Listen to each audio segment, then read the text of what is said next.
Hey everybody, how's it going? Really, really quick, before this podcast starts, I just want to talk about the podcast was good old conversation between me and my friend Zane, and it was just kind of we were talking about this beforehand. I was like, oh, this would actually sound really good as a podcast, so I just decided to start recording it, and we got into some good conversation. So that's what you guys will be seeing in a minute. But before we get to that, I just want to bring up something very cool. I have started a Patreon page. So if you want to support me and what I do, I have 4 different tiers of Patreon support that you can take part in. Here you get backstage content kind of stuff where like you'll get videos talking about, how I make these videos, my process going into them, and like what my strategies are for making videos, all of that, and that kind of thing. You get exclusive content that way. You will also get any exclusive live streams. So again, if you want to support the studio and support what I do, you can head on over to patreon.com/riffjawmusic and throw me a couple bucks and support what I do. And with that being said, let's get on to the podcast.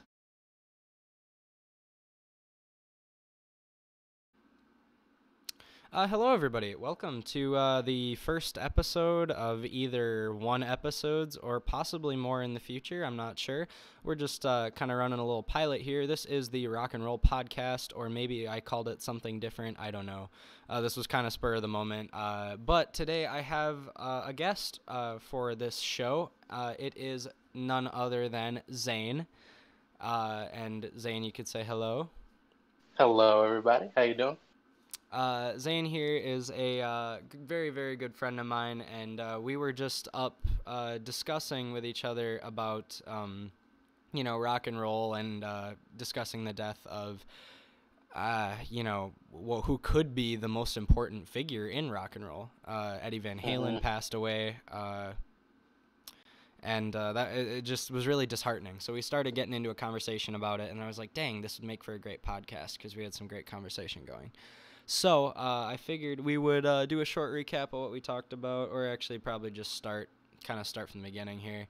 So, Well, actually, what I've been looking at, I've been looking at stuff as you were like setting all this up, and to further, and this would be a pretty good recap. I was looking at specifically the 1970s rock bands, like people who were big, yeah. and I'm looking at all of them, right? Like Led Zeppelin, the Rolling Stones, the Beatles, Pink Floyd, right? All them. Yep. Uh, and it's just crazy to see like how this at the time 23-year-old kid, I'm assuming in all their minds, hops on the scene playing something like Eruption, Yeah. and Absolutely. it changes the whole game. Absolutely. Well, Eruption, I feel like was a key piece, though it was not Eddie's like most impressive solo, or like because okay, and that sounds It bad was a statement, if you're though. exactly It like was a if you're not a statement. guitar player, that sounds bad. Eruption is like at least the part that gave everybody absolute spine chills as soon as they heard it. That part of Eruption and the whole concept of Eruption is actually not as difficult as it sounds. However, it was the statement, like you said, and the energy and power that came with it, and Oh yeah. Eddie's whole presence. Like no one could look at Eddie on stage and see that just grinning smile he always had when he was on stage. No one could look at that and think, I don't enjoy watching this. I mean, even if you weren't a Oh yeah. fan of One Van hundred Halen's percent. music, you couldn't help but look at Eddie on stage with that big grin when he's just tapping off one of the most impressive guitar solos you've ever heard at the time. And you're just hearing this, just blown away, absolutely bewildered. And he's just like, he'll pause in the middle of a solo to scratch his head and then come back and just, absolute, like, just a madman, absolute madman on the strings.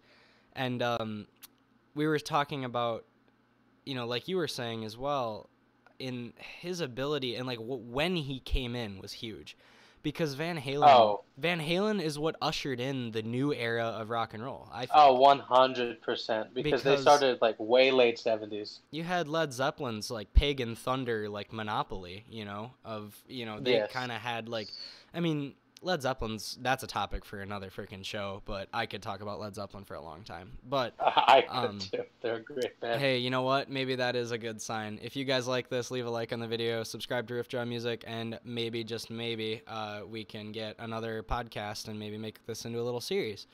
But like real quick, if we're discussing like bands that were pretty big, and like you have to give some credit because especially for the time period, they were a little ahead of their time, I would say, and that's at least musically.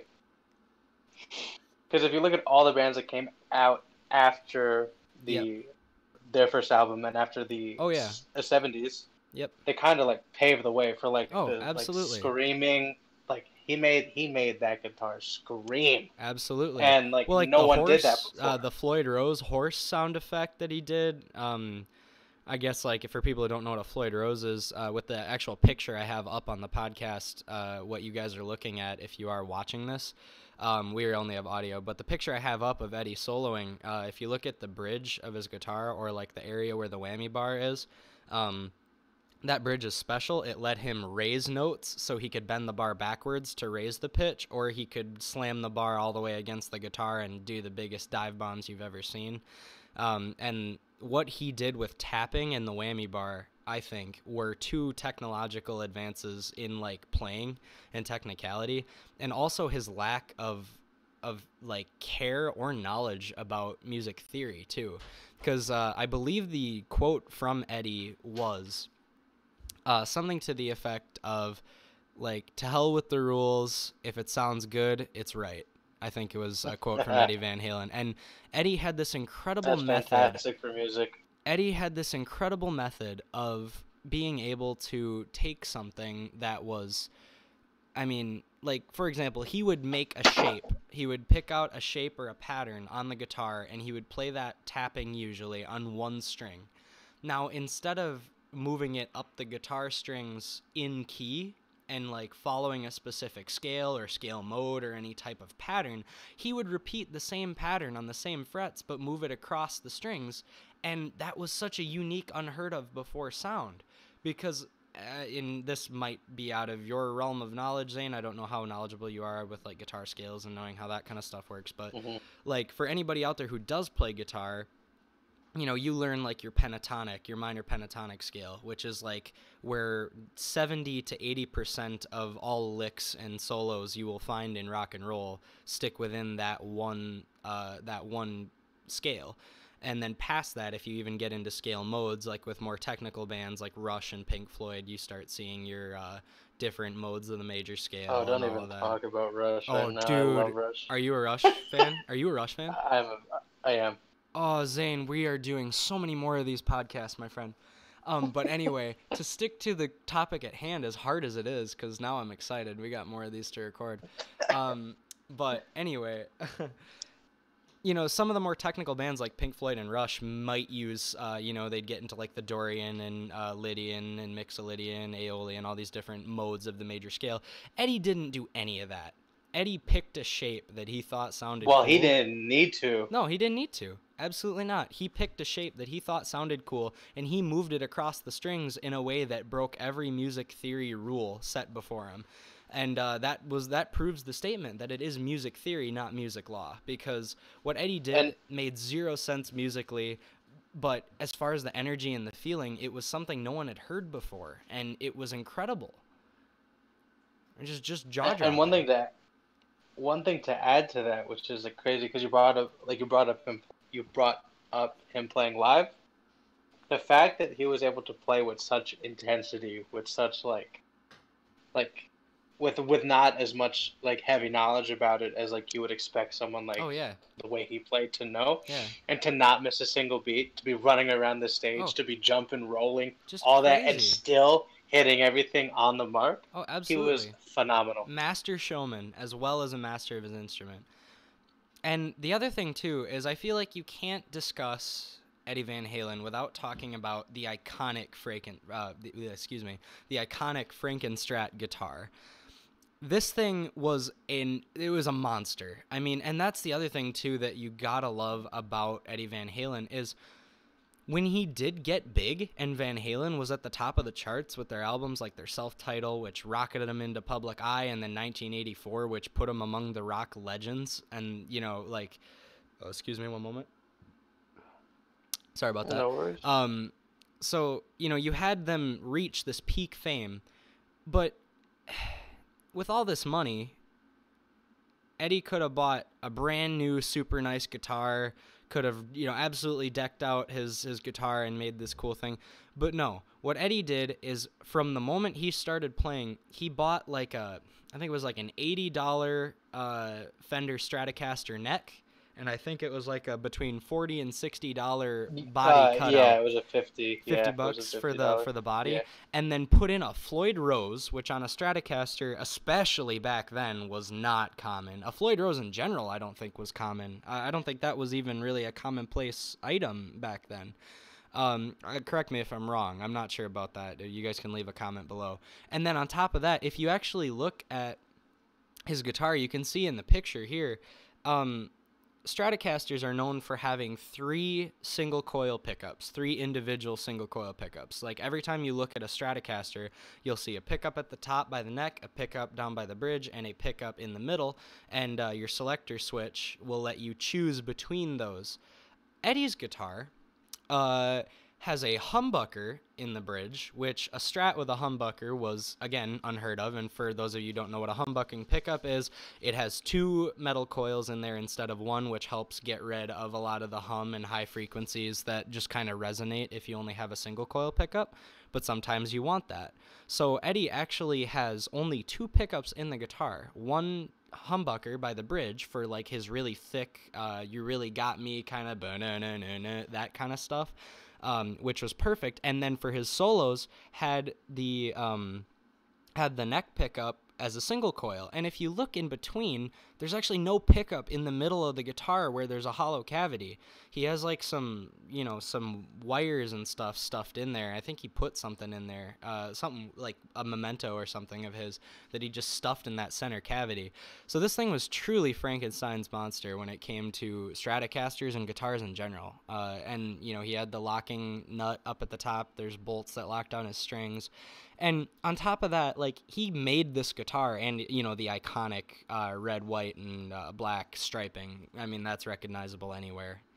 But, boy, like, and the fact that he would put out his cigarettes and, like, put his cigarettes between the headstock strings, you know? That was hilarious. And sadly enough, I'm sure it's the smoking that eventually led to the throat cancer that did 100%. eventually But get to to him. leave a legacy like he left behind, Absolutely. only few in rock history get to say they did. Absolutely. But like, I mean, just looking at that guitar, you know, if it were anybody besides Eddie that, you know, like, turned a Stratocaster into this monstrosity, it would be like, okay, some kind of weird science experiment. But Eddie did this just because he knew it's exactly what he wanted, and he went out on stage every night and proved it. That this is the instrument he built, that he wanted, and no matter how big he got, the only other guitar I think he really played for an extended period of time is when he dropped the Wolfgang guitar, and that was named after his son, Wolfgang Van Halen. And the Wolfgang guitar was cool because it was just made, you know, custom to Eddie's wants and needs, and it had a, you know, and it was a more professionally done boutique level sold guitar, which is a great guitar. I actually have a friend of mine who owns one, and I don't think he let me play it, but if he did let me play it, I may have gotten my hands on it once and got to touch it, and it actually has a Floyd Rose, but what's cool about it is that you can pull out a little button on the Floyd Rose to move it from half step down tuning to drop D flat tuning, and that, like, versatility in a bridge like that is super cool, and you could tell it was designed by someone like Eddie, just such a specific need. But, you know, I always have a tendency to talk about gear just because I'm a bit biased. I have. Oh, yeah, I was going to say, that's all you. I don't know nothing about the guitar. I've always wanted to play, but never tried. Hey, it's never too late to learn. Absolutely not. Never as young as you are today. That's true. But I've never, like, I don't know what, even if I was to pursue something in terms of the guitar, I don't even know what kind is good, what's a good starter. how Hey, much to pay for one. hey, Or tell you what, I, you know what? Hey guys, leave it in the comments below. Should I make a getting started playing guitar video series and kind of give you kind of a lesson about how to get yourself into the world of guitar? Because I would love to do that, give kind of a pricing guide, talk about my story, about, you know, my upbringing and coming into playing guitar and, you know, learning about gear and all that kind of stuff. If you guys want to see that, let me well, know. And I feel like something like that could help, you know, someone in your situation where you're like kind of thinking about getting into it, but also are just kind of not sure where to start. I feel like that's a well, good. because for me, my only experience with the guitar is I definitely have like a overall history with music. I grew up playing the violin and piano. I like music a lot. I listen to it all the time, every day. But the thing that got me is like my grandpa, you know, rest in peace, pops. When he had a acoustic guitar. I don't know how much he paid for it, but it was a pretty high end one. Yeah, yeah. Um, and I remember when I would go over to the house or whatever uh, to practice my piano or whatever. I would always like look at it and be like, I listen to rock music all the time, but I Yeah, never like thought I should play. But I played yeah, piano in like my school orchestra, and I was in a choir, so I love music. yeah, But I remember when I picked up the guitar and I started like messing with it, I started like strumming some stuff. I didn't know anything, but by ear, I learned like the little stupid down now now now now now from Wanted Dead or Alive. yeah. I I Hey, was messing with it for like 20 minutes. I played that one thing over and over again. I'm like, that's cool, and I put it down because it wasn't the instrument I was like, because at the time yeah, I was yeah, getting lessons paid for, and I was yeah. going every week Absolutely, for piano, so it absolutely. wasn't the I instrument that I was understand that. like Yeah, brought up, so I didn't like I put won't. any more heart into it. Yeah, I won't go into great detail in the podcast here about like my upbringing with guitar because I have that planned for a future video on the channel of talking about my whole story and, you know, coming to where I am. So I'm not gonna dish that whole thing out now. Um, Yeah, makes sense.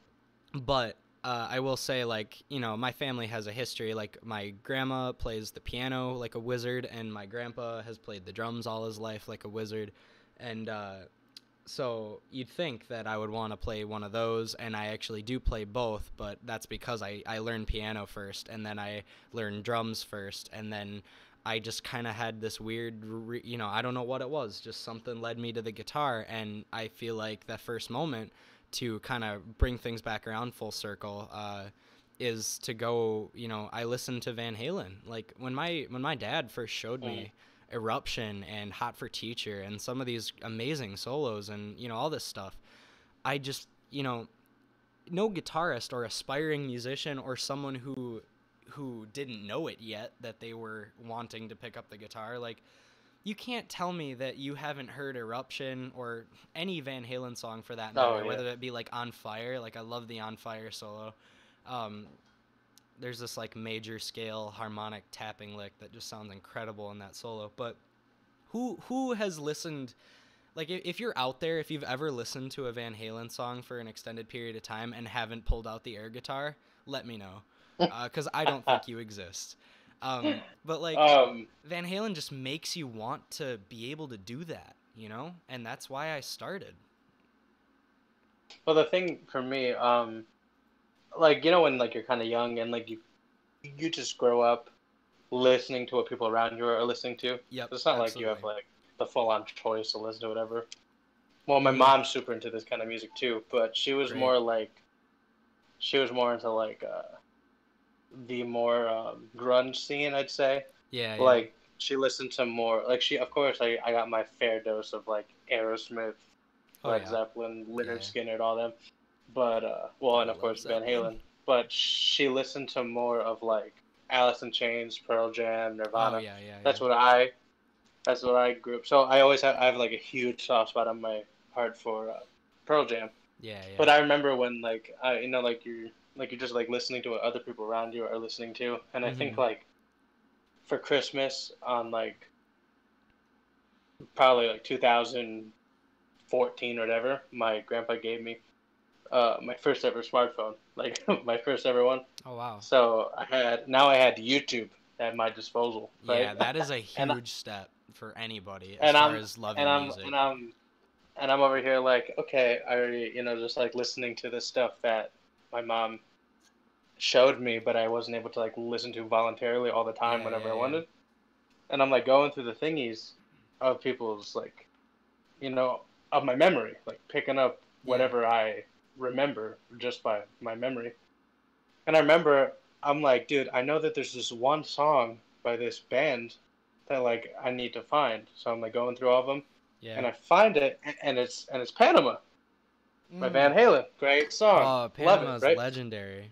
So I found it, and then I looked in more into the band, and being like 13, or my bad, 14. I'm not like the smartest person around, but I do more digging on music, and that was off their first album. Oh yeah, isn't that I'm incredible? like, I'm like, what an entrance! Yeah, How do you do absolutely. that? Absolutely. That's one of the biggest things about Van Halen that was just crazy is like, and like you think about like, okay, first of all, Eddie was incredible. I mean, that's a given. You know, changed the history of rock and roll forever, and we will get into that after a little bit, kind of talking about, I say we discuss, Van Halen and what they did for a while, and then kind of talk about what kind of era they ushered in, and just kind of seeing the change in music style. But for now, talking about Van Halen, like it was actually Eddie bought a drum kit and was going to play the drums first, and Alex was on guitar, and then they switched because they realized Eddie was better at guitar and Alex was a better drummer, and Eddie then became this crazy virtuoso, and Alex was the drummer, and they picked up a bass player, and David Lee Roth, of all people, joined the band, or they got him to join the band because he owned a PA system. That was it. Like that's why they got David Lee freaking And that, Roth. And he was an incredible frontman too. Like just brought that same oh, energy. 100%. Like really So brought the the thing we were energy. talking about, a bit before, you went live on this, was the fact that as good as the pieces were that brought Van Halen together, David Lee Roth came in, he left. Sammy Hagar came in, he left, Yep. and then Gary Sharon came in. It's crazy because when you go to listen to David Lee Roth's like wonderful song, probably his favorite, I mean probably his most popular, Yankee Rose, right? You listen to that one. Yep. Yep. Great song. Steve Vai, great guitarist, Oh yeah, incredible. fantastic guitarist. But you listen to that song, you're not going there for Steve Vai. You're not. You're not going there. You're going there specifically for David Lee Roth.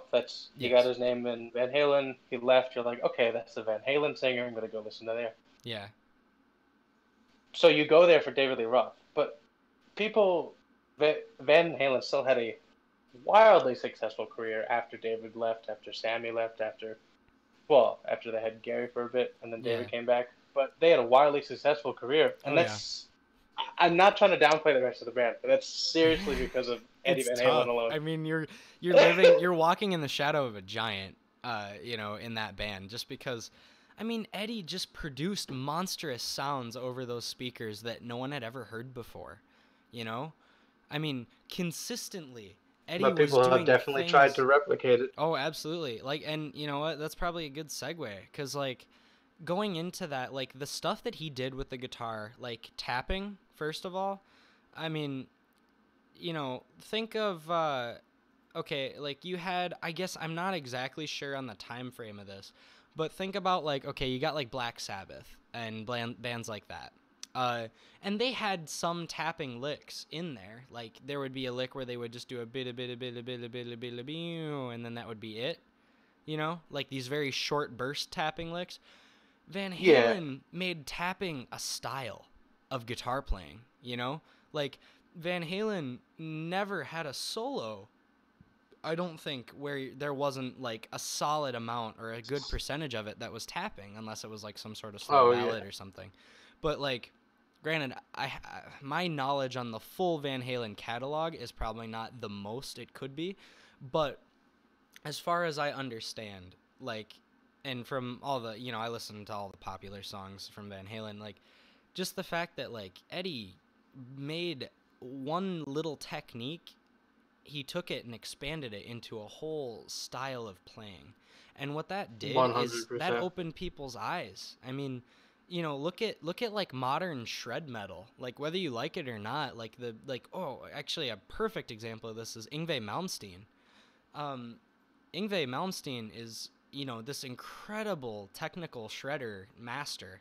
And the biggest part, I feel like, or one of the most important or biggest key techniques that goes into playing fast and shred guitar is tapping, and that was brought to light by Van Halen. Oh yeah. That style and that rock and roll vibe and that outrageous, tapping and all the crazy sound effects, with the whammy bar and tapping and pinch harmonics, all that kind of stuff. But if you like to go to backpack off what you're saying, it's crazy. If you look at and literally I'm going to say this, every single 80s guitarist in rock bands, yeah, you will hear a little bit of Eddie in every one of their playing. Oh, There's absolutely. no way he didn't inspire everybody. Yeah, exactly. Like even myself, like hearing Eruption again. I've probably said it before. I have a hard time remembering what I said on and off camera here, but hearing Eruption for the first time was like, I need to get a guitar and do that. It was that immediate calling that was just like, wow, I need to learn how to do that. And the best thing about watching Eddie too was just again that smile. He knew exactly what he was doing. He loved it. Like you could tell he was just having the time of his life. He knew he was the the man. His life up there. And that's what people loved about him. Like he just was doing these crazy solos, but he also just was smiling like he didn't have a care in the world, and that was a feeling that was captured, and that's what made great music, and what still does make great music is when you capture real feelings and real emotion. And I could go on for a while about how we are slowly losing that in music production and stuff. Oh my god, I could. That is a topic for yet another podcast. When I'm editing this, I'm totally going to I'm gonna have to like write all these down and future me editing this, write these podcast ideas down, because we're gonna have to start making this a thing. Music has lost its passion, its love, you know what, like in most cases, I guess, never mind. Let's get into this in a future episode. I just feel like that's way too deep of a rabbit hole to go down right now, but absolutely, I could talk for a full podcast of just about that subject alone. But anyway, going back to, Van Halen and that emotion that Eddie could capture and display. You think about like Yngwie Malmsteen and a lot of those like shredder guitarists that evolved from that. Like you said, they took inspiration from Eddie.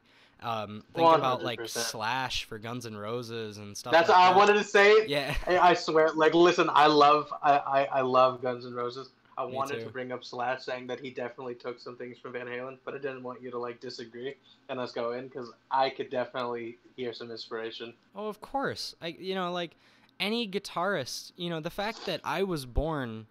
Same with Kirk Hammett too. I think he took a lot of stuff from Van Halen. Let me do some quick math here. I was born in 2002, and so I was born in 2002. So let me think. Van Halen's first album was 1974. Oh, when was there? I think it was 1978. 1978. It was late 70s. Okay. So 1978. So that was about 24 years before I was born, and I didn't pick up the guitar until about like 3 or 4 years ago. So, if you want to talk about something that was, well over a quarter of a century ago, as far as music goes, he was a driving force in what inspired me to play guitar. Literally a quarter of a century after his music hit, hit mainstream. Yeah. How incredible is that? Well, whereas he's not my, I wouldn't say he would be an inspiration for me to want to play guitar. That goes to somebody else. But you can't even question his impact on the rock community. Absolutely. And like, I should probably, I'm gonna start looking up a timeline here of bands, but like, it's just, I don't know. Like Eddie brought with him a generation. And like you said, you were talking about this before, but when you look at, when you hear Van Halen, you're like, oh yeah, that's good classic rock. But no. You're not taking into account what was out there when this happened. Like you said. Oh, yeah. Because like what Pink Floyd and Pink Floyd, Led Zeppelin. Led Zeppelin, the Pagan Thunder of Led Zeppelin, like that kind of thing. Like that's the vibe you were getting. And the thing is, Led Zeppelin, again, incredible band. I absolutely love Jimmy Page. Probably one of my favorites. Jimmy Page is one of my biggest inspirations. I love using Jimmy Page's licks and stuff in my solos. I take a lot of inspiration from Zeppelin. But I thought, like as I was going to say before, that I think the only band that came like close to being as like monumental in terms of its uniqueness compared to what was out at the time is probably AC/DC. Yeah, AC/DC was, I don't know what it was. It was like AC/DC, the best way to describe them is energy. Like their live performances were energized, and the thing is like Angus Young, great guitarist, but the thing is like, he wasn't the most technical. He was just the most steady, Angus's guitar playing was not the most technically impressive. It was not the most like outrageous thing you've ever heard. It simply made you feel happy to listen to because it was smooth, it was rhythmic, the licks were great, everything was in good taste, it wasn't overdone. AC/DC was just, they're their own beast for a whole different reason. What gets me though is that in the beginning, which I know we're not talking about AC/DC, but this is just a funny point to me. Yeah, don't worry. That people talk about like how it's kind of hard to make a band like flow after a member dies or whatever. Oh yeah. But when Bon Scott passed for AC/DC, everyone thought it was like the end of them. But a year later, they come back, and like they were selling out just like they were like, before. It's like they were. It's because like with a band like AC/DC, it's like it's kind of hard to forget about them. Yeah, exactly. Even if something changes. I mean, you got to think of like all their hits too, like Thunderstruck, Back in Black. I mean, never mind. I'm dumb. I was about to get stabbed through the internet. My brain was like confusing them with Metallica, and so I almost said one. That's how they're not even comparable, bro. How could you? Dude, how could you say AC/DC wrote one? That was Metallica. Kirk Hammett had never. That whole just going into like. Oh my gosh. Like, okay, calm down. Put me under fire. My tongue slipped. I'm sorry. Burn me at the stake. But to me, it is, like you were saying again, the biggest like summary to put here is just the fact that you can't hear, after hearing Eddie's playing, you can't hear anything else that came after 78, in 1984. You can't hear any guitarist after that without hearing traces of Eddie.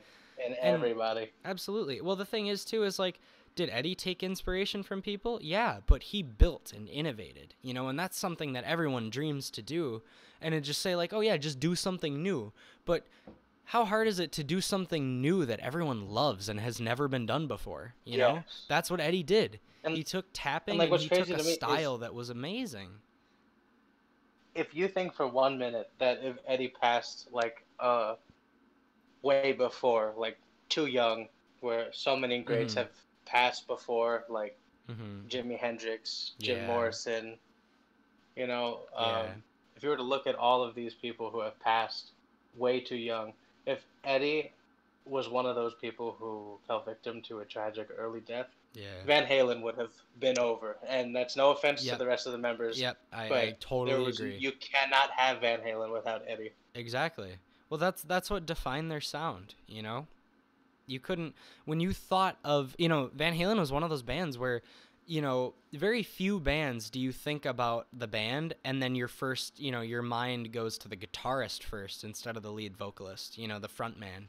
Oh, yeah. Because, like, you get, the best, like, you think of, like, if you ever like look at like a Motley Crue music video, and yes, we are totally having to do a podcast about Motley Crue someday, because you and I are I probably was gonna say I two of the love Motley yeah, Crue. two of the biggest crew heads from our generation, I'm gonna imagine. But Oh, I love Motley me Crue. too. I absolutely adore Motley Crue. But anyway, if you look at Motley Crue, like, granted, if you've watched The Dirt recently and you read, if you follow, like, Nikki Sixx is a great example too, would come up to your mind. But, like, if you simply, like, grew up watching them on MTV and listened to their music, when you think Motley Crue, your mind is going to go to Vince Neil. Instantly going to Vince Neil. Exactly. You're thinking Vince Neil because he had, pretty iconic vocals. I mean, not like the most iconic, but, definitely you could hear it and tell it was either Vince Neil, or if your ear was untrained, you might confuse them with the dude from Skid Row. But besides that... Sebastian Bach? I love Skid Row too.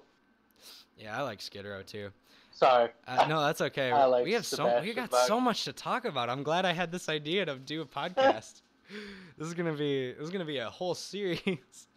But leave in the comments below. Like, don't even get me started. If you can't listen to Youth Gone Wild and have a good time, don't listen to music. Yeah, exactly. Youth Gone Wild, 18 in Life almost brings me to tears every time I hear it. Oh my god. Okay, never mind. That would.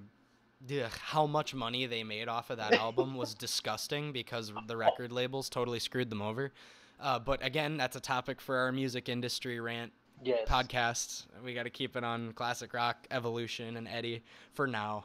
But like, there was something, like you hear like Led Zeppelin again, you hear like Heartbreaker, you hear Communication Breakdown, you hear Stairway to Heaven. Stuff like that.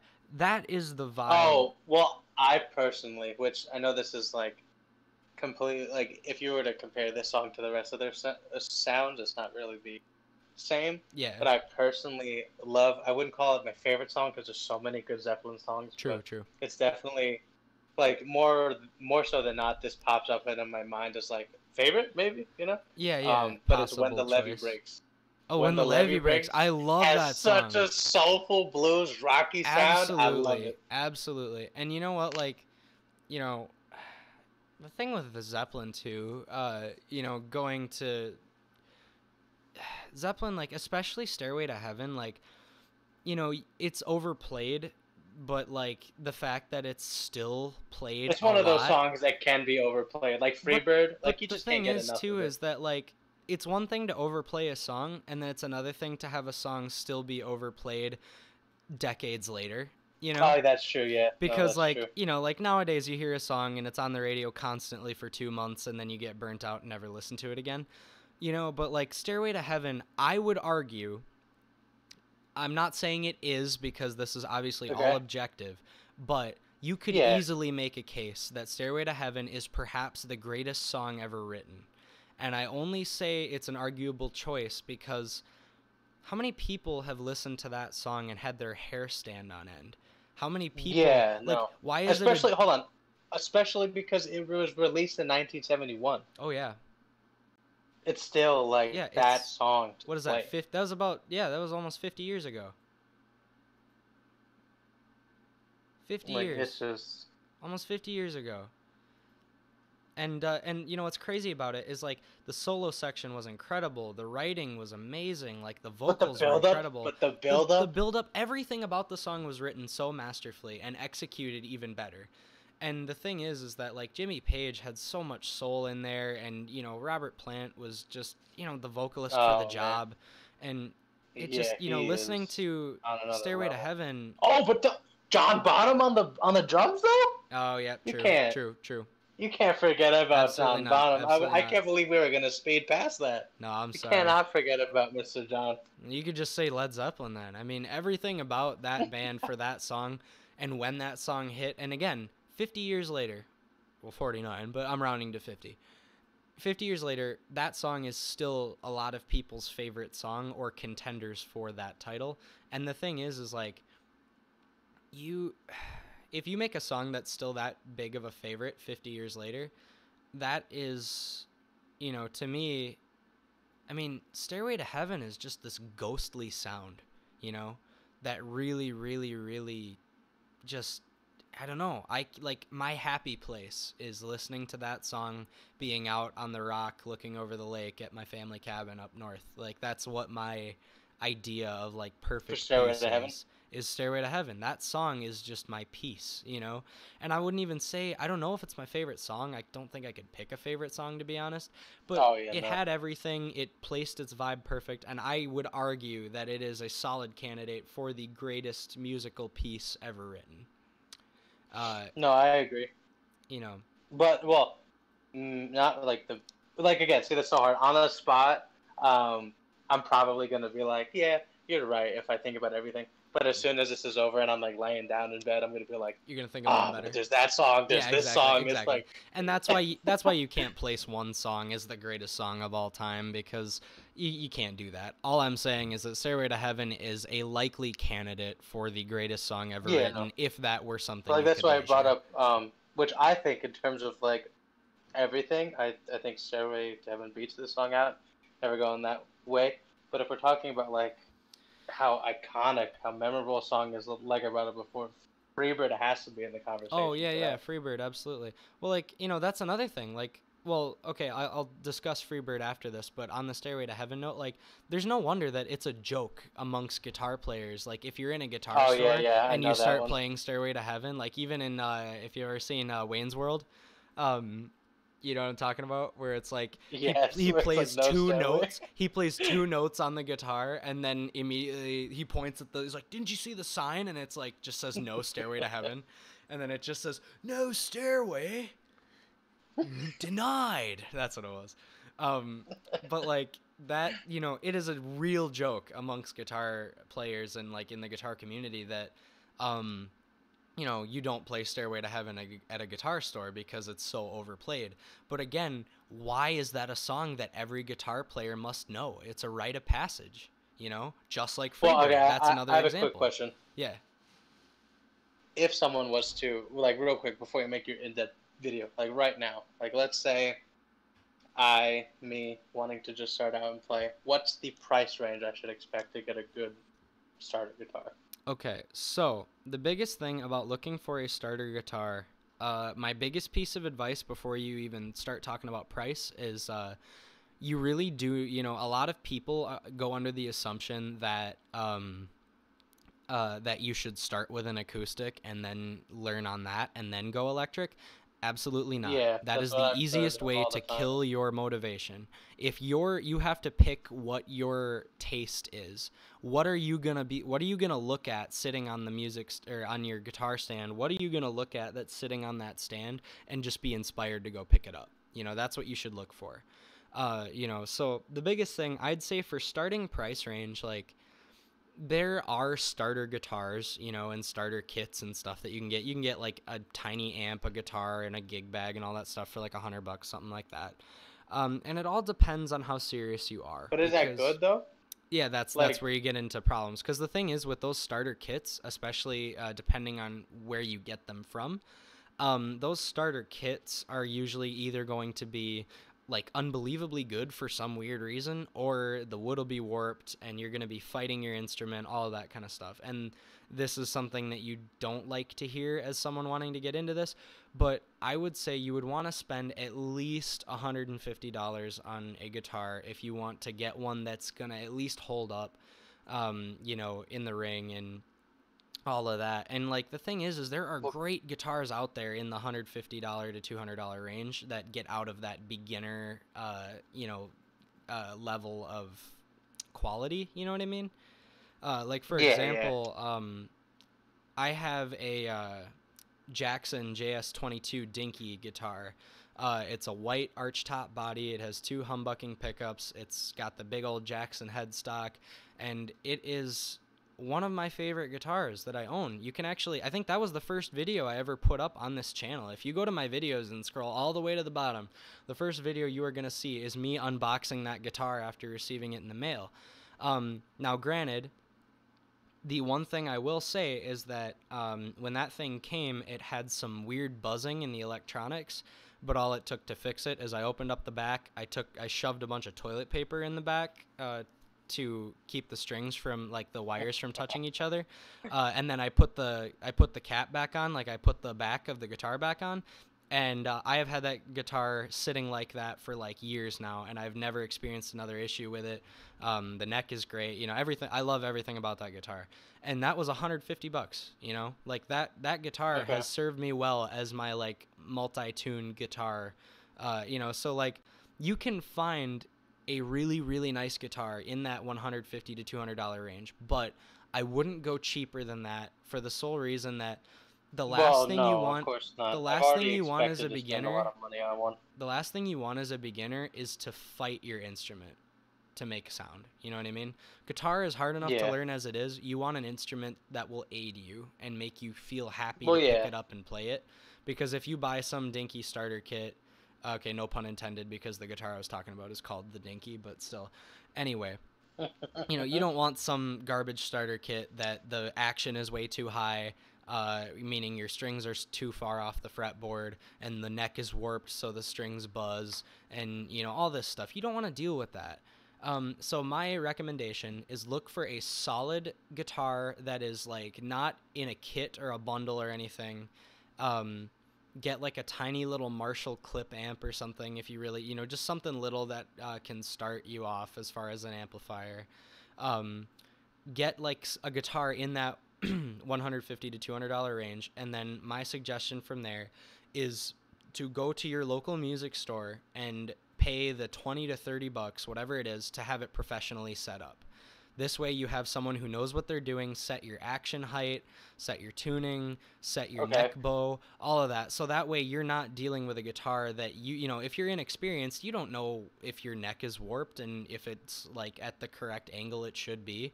You don't know if your pickups are too low or too high. You know, you don't know if you're you know, all that stuff. There's a lot that goes into setting up a guitar, and it only costs probably $20 to $30 to go to your local music store and have them set it up professionally. So if you're looking to get into guitar and you've never played before, again, $150 to $200 for your starter guitar, something that will inspire you to pick it up and play the music you want to play, and go pay the $20 to $30 to get it set up. My number one, and this is probably something that'll go back to the Mr. Eddie Van Halen that we were discussing. Yes, indeed. But my inspiration for guitar is someone that can't read music or whatever. Yeah. And like, which is like, it's kind of like one of those things where like, how can I even come close to that when like they were playing their legendary stuff without even knowing music like Eddie? Yeah, so here's the biggest thing. Here's my stance on music theory, and I've derived this from, you know, like watching certain YouTubers and all that kind of stuff.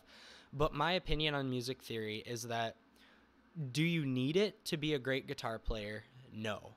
However, in my opinion, like, you know, you look at Eddie and his tapping licks and all that crazy stuff that he did. But the thing is that sounded great because he broke the rules of music theory without knowing it. But the thing is like, you know, every guitar player, you know, like especially like the ones we see as like guitar heroes, like Jimi Hendrix, Jimmy Page, Eddie Van Halen, all these guys, they did this incredible stuff without knowing a lick of music theory for the most part. My favorite guitarist, which you did not include, is Mr. Stevie Ray Vaughan. Yes, Stevie Ray Vaughan is another incredible example. Thank you. Can't believe I almost left Stevie Ray Vaughan out of this podcast. He's my absolute favorite guitarist. Yeah, Stevie Ray Vaughan is incredible to listen to. But again, each of them had their own unique style and all of that. But the biggest thing... no, I think... Yeah, no, like that's what I'm going with. Yeah. I think I prefer his guitar playing over someone like Van Halen or whatever because he's a blues rocker. I love the blues. Oh, yeah, That's what I grew up listening to. That's what I started playing on piano. Yeah. I love the blues. Absolutely. So that's why I like Stevie more than Eddie Van Halen. Yeah. So, you know, again, like if you're... You know, you're in that realm of wanting to, you know, say you wanted to pick up guitar, I would recommend, especially if you're a Stevie Ray Vaughan fan and you want to play the blues, get a Stratocaster of some type. It doesn't need to be a Fender Stratocaster, you know, some kind of $150, you know, decent Strat type guitar with the single coil pickups. That is going to give you that thin, punchy blues sound that you get out of Stevie Ray Vaughan's guitar tone. Granted, the guitar isn't everything, you know, amp and cab is a huge part of that too, but it's a good start. But anyway, like with, I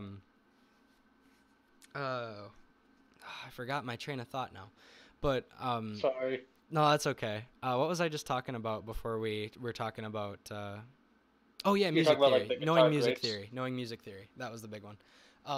So the thing with music theory is you could go by ear and learn that, oh, this sounds good, I'm going to use that. That's how they did it. However, learning music theory goes a long way, because the thing is like, you, like, knowing music theory is what allows you to understand why things sound good.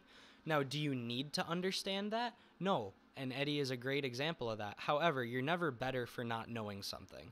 And music theory is a great example of a way to accelerate your playing, because if you look at, you know, like a great example, like Stevie Ray Vaughan, the blues scale and the blues in general, like, there, you could look up the blues scale, and boom, you now Yeah. know at your fingertips, these are the notes that make a good blues scale. So if I play these notes in a solo, this is going to sound like the blues. This is going to give me a Okay. closer vibe to Stevie Ray Vaughan. Now, did you have to look up a scale and learn that music theory? No, but it's probably going to take you less time if you commit to learning a bit of music theory instead of sitting there and learning 4 different Stevie Ray Vaughan solos to pick up on the patterns. You know what I mean? Yeah, So yeah. that, you know, Well, that's and why I've already like committed to myself, because as of right now, I'm 20 years old. I've never decided to play guitar. I have a history of music, like I said.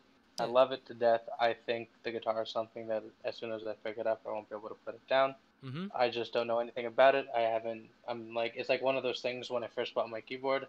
It's like you're kind of like nervous to like Yeah. seal the deal on a purchase when you don't know Yep. shit. Yep. So it's kind of like that with me right now.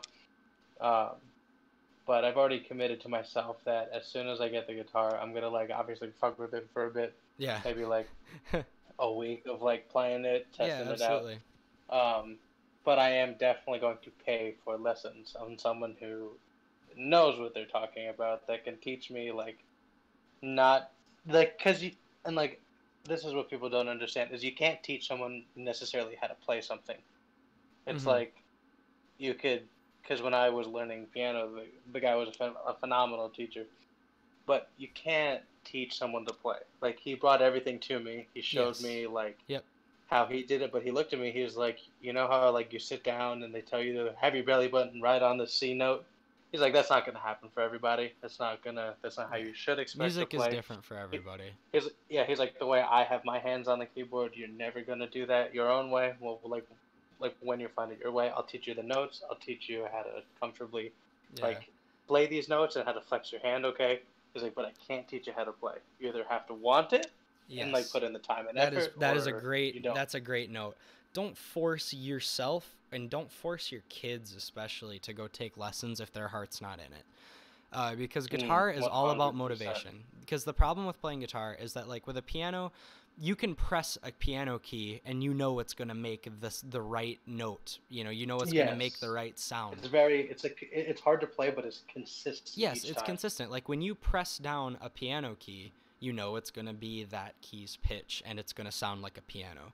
With a guitar, if you don't put your finger in just the right spot, it's going to sound different, you know? And I feel like that's what Yeah. separates, and the freedom of bending strings and stuff.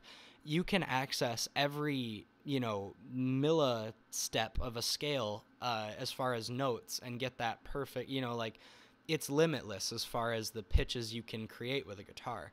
And that's what makes it the instrument that I feel like can most easily express human emotion, in the most raw sense, is because it's all about the person playing.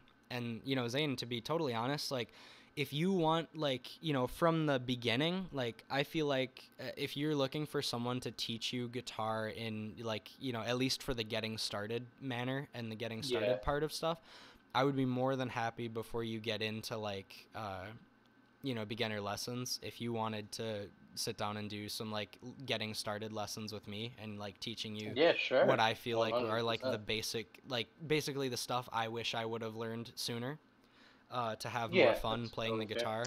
guitar. And I feel like that would be cool. And I feel like I'll do something like that. I think I might do a video series on that, or I will do, individual lessons, whatever it might be. But I think that would Well, be on a cool idea. funny enough, no pun intended, but on that note, I will be heading to bed. Okay, But I sounds will good. 100% do this with you again. I have 3 days coming up next week, Sounds and I good. will put in my schedule a time on each of those days to record another one with you, brother. Alrighty, we'll talk about it, I'm sure, some other time. But long story short, rest in peace, Eddie Van Halen. You were the One, innovator of the guitar. greatest. One of the absolute greatest guitarists to ever live. Your memory will live on forever. And as I've said, I I think don't if think on my Instagram I I've don't put think, the at quote. least Oh, sorry, go for ahead. the. Oh yeah, sorry. You were saying? Oh, something to the effect. I posted something on Instagram and, on my description of my little mini tribute eruption video that I just put up. Something to the effect of, the world lost a hero but gained a legend. You know, that 100%. that is the best way I can put it. Eddie truly How inspired people, and I hope he continues to for years to come.